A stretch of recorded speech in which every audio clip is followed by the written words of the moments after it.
अस्सलाम वालेकुम दोस्तों, जैसा कि मैं हूं अब्दुल सत्तार बलोच। तो आज हमारे पास एक दोस्त है गुलूकार गुलाम मेहदी बलोच, वो हमारे साथ मौजूद है। तो आज हम उससे कुछ बातें करेंगे तो आपको कैमरा में दिखाएंगे, तो आइए उससे बात करते हैं। अस्सलाम वालेकुम गुलाम मेहदी भाई, कैसे हो? खैरियत से हो? अच्छा, ये दोस्त है मेरे यूट्यूब चैनल पे, इनको कोई सॉन्ग तो सुना दो। जी जी भाई, जो सॉन्ग सुनना चाहते हैं उर्दू बोलो तो उर्दू उर्दू से। उर्दू में बता दें, सारे उर्दू हैं, हमारे दोस्त हैं सारे उर्दू हैं, उर्दू में बता दें।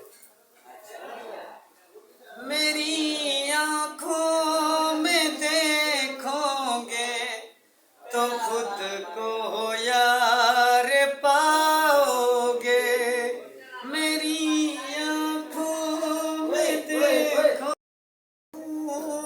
देखोगे तो खुद को यार पाओगे। मैं मर जाऊं गर्ब जाने, मैं मर जाऊं गर्ब जाने, अगर तुम छोड़ जाओगे।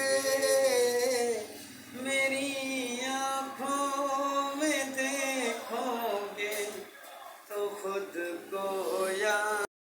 सलाम अलैकुम दोस्तों, जैसे कि यही था हमारा गुलूकार गुलाम मेहदी बलोच। तो आपको हमने सॉन्ग सुनाया, इंशाल्लाह आपको पसंद आएगा। तो हमारे यूट्यूब चैनल को लाइक और सब्सक्राइब करो, तो इंशाल्लाह आप जो भी हमारे ब्लॉग पे अच्छे आपको वीडियो मिलेंगे।